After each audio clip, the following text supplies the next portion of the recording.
ആമേൻ, ആമേൻ. യേശുവിൻ്റെ ഏറ്റവും പ്രിയമുള്ള കുഞ്ഞെ, എസെക്കിയേലിന്റെ പുസ്തകം 4-ാം അധ്യായം 15-ാം വാക്യം. ഒരുപക്ഷെ ആമേൻ വഴിത്താരിയിൽ നമ്മൾ കേട്ടതിൽ കേൾക്കാൻ ഏറ്റവും ലജ്ജാവഹമായി തോന്നാനിടയുള്ള ഒരു വചനം.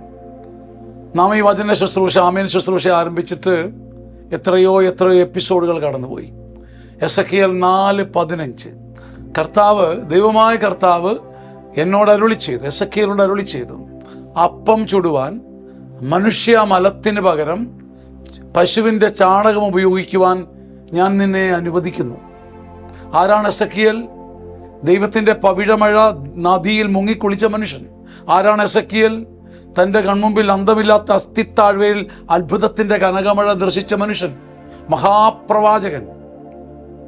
ദൈവത്തിൻ്റെ ആത്മാവിൻ്റെ ഊതിത്തെളിയുന്ന അഗ്നി അനുഭവിച്ചറിഞ്ഞ മനുഷ്യൻ. ഞാൻ അപ്പം ചുടുവാൻ മനുഷ്യ മലത്തിന് പകരം പശുവിൻ്റെ ചാണകം ഉപയോഗിക്കാൻ നിന്നെ അനുവദിക്കുന്നു. ദൈവജനം കടന്നു പോകുന്ന മഹാവിപത്തും അശുദ്ധിയും അവർ കഴിക്കുന്ന അപ്പത്തിൻ്റെ അശുദ്ധിയുമൊക്കെ ഓർമ്മപ്പെടുത്താനും അടയാളാത്മകമായിട്ടാണ് ദൈവം മനുഷ്യമലം കൊണ്ട് അപ്പം ചുടുവാൻ എസെക്കിയേലിനോട് പറഞ്ഞത്. എസെക്കിയേൽ പറഞ്ഞ, അപ്പാ, ഞാനൊരിക്കലും ചത്തതും ചീഞ്ഞതും കഴിച്ചിട്ടില്ല എന്ന് കരഞ്ഞപ്പോൾ ദൈവം ആ വേദന ലഘൂകരിച്ചിട്ട് പറഞ്ഞു, മനുഷ്യമലം കൊണ്ട് ചുടുന്നതിന് പകരം നിനക്ക് ചാണകം കൊണ്ട് അപ്പം ചുടാം.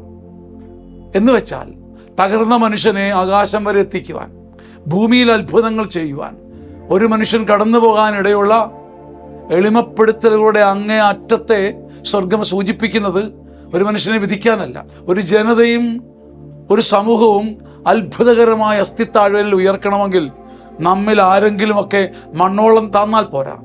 അശുദ്ധിയുടെ അങ്ങേയറ്റമായ വേസ്റ്റിൻ്റെ അങ്ങേയറ്റമായ മനുഷ്യൻ്റെ വേസ്റ്റാണല്ലോ മലം. അത് കയ്യിലെടുക്കുവോളം താഴുക എന്ന് വെച്ചാൽ അനേകർ പറക്കുന്നുവെന്നാണ് അർത്ഥം. ഇതൊരു മഹാവെല്ലുവിളിയാണ്.